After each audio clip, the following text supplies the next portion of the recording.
Hello ladies and gentlemen, Safehouse here, and welcome to my little tour here of the fishing ship. It really is a pretty awesome boat, probably say my favourite just because the special things it can do. It's really cool. So my mate Castile has been nice enough to let me borrow it so I can show you through.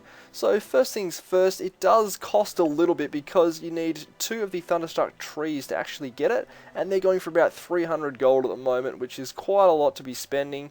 Also, you need a fishing license to place it, which does cost 100 gold as well. So we'll just jump on the helm here. It won't let us jump on for some reason. We're getting a failure. Hang on, I'll just get that sorted out. Okay, so apparently once you summon a ship, it has owner's mark on it. So the owner's mark is now gone. Now we'll go through the abilities. The first one is to lower the crane at the back here. So as you see, I just click that and the crane goes down. So you can actually put big fish on here. They have to be, I believe, 42k HP plus sort of fish. So they're pretty rare. You're not going to get those very often. You need to have a high fishing level to be able to get those. So you can lower them and put extra fish on there. So you can obviously hold another 2 fish on top of what you can put in your hold. But I'll talk about the hold in a sec.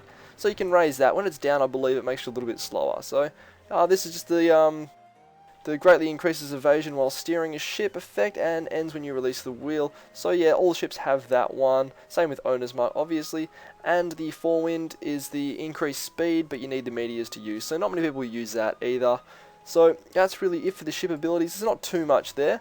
But the main reason for this one is the fish finder. So obviously you get on it and you hit R like all the other radars and that kind of thing. But then as you can see, it shows you an area around you, and within that area it will show up fish and that kind of stuff. If there's any around, there's not any around me at the moment, but once you're on the ship you'll see it and you actually do find fish. It is really obvious where they are.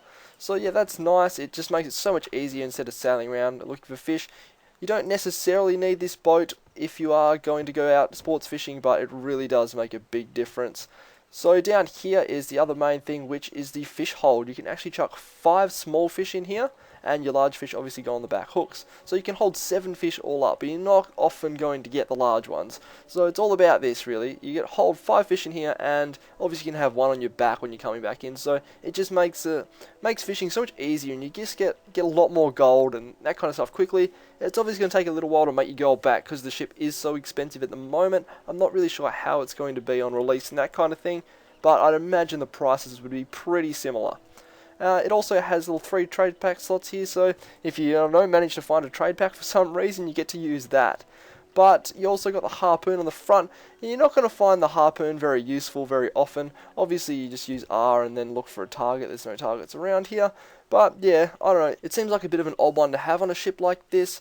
But yeah, it does come in handy, I guess, sometimes when you're trying to chase someone down on your fishing boat, because it is pretty cool. But you do want to make sure when you pull into ports and that kind of thing, you've got someone sitting on this, otherwise people can jump on and they'll just harpoon stuff and drag you around and just to grief you and that kind of stuff. Same thing with a helm when you pull into a port. Make sure that you do have someone on the helm, or at least owner's mark on, so people can't just jump on and take it. It actually is a pretty speedy ship too, which is nice. You can't really get caught by things like galleons. It goes as fast as a clipper, which is one of the smaller sort of ships, so that's also nice. There's also these lamps that I didn't mention on the back here, like all the other ships have. They're actually really bright when it comes to nighttime, so as you can see there, they are pretty bright.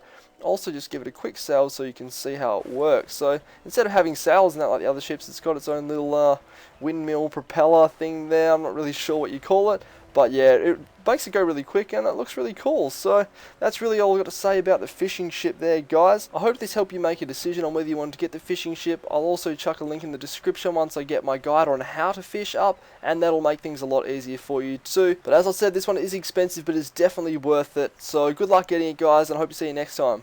Thank you very much for watching, and if this video helped you out or you just enjoyed it, please smack that like button, or you can also subscribe to my channel for more videos similar to this one. Thanks, guys.